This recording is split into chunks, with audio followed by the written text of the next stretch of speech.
Hello' গাইছ, আজি নতুন বছৰবোৰে লগতে কালে ব'ল আজি গাহৰি মাংসকে আনোগৈ। লগতে মই গ'লোঁ গাহৰি মাংস, এইটো হৈছে মোৰ লগৰটো। তো ফাইনেলি গাহৰি মাংস লৈ 1 কেজি, তাৰপিছত ব্ৰইলাৰ থাকিলে আমাৰ 3 কেজি। মেইন কথাটো হৈছে মই গাহৰি নাখাওঁ, সেইকাৰণে মই ক'লোঁ ব্ৰইলাৰ 3 কেজি লৈ ল, গাহৰি লৈ ল। আৰু ইপিনে লগৰকেইটাই বস্তু কাটি ৰেডি হৈ গৈছে, পূৰা ৰেডি হৈ গৈছে। তো ফাইনেলি খালি বনাব লাগে, খাব লাগে। আৰু খৰিকাত দিয়া গাহৰি মাংস মোৰ লগৰকেইটাই খাইছে।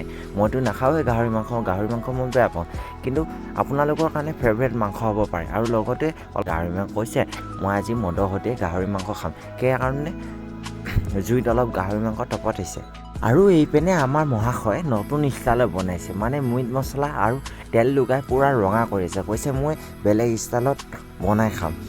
আৰু এইপিনে স্কিন তৰি আছে, যিহেতু ভাত বনাবলৈ বতাহ চতাহ আহিব, সেইকাৰণে স্কিন তৰিছে। লগৰকেইটা আৰু শাক চব্জি কাটি আছে। এই চাওক ৰাইজ, ইমান ডাঙৰ শাক চব্জি কুটিছে নহয়। তো ফাইনেলি এতিয়া মাংস হৈ গৈছে, তো খাব লাগে। এইপিনে আকৌ মহাশয় সোৱাদ লাগিছে। গাইছ, আজিৰ কাৰণে মিনি ব্লগটো এইখিনিতে, বাই বাই।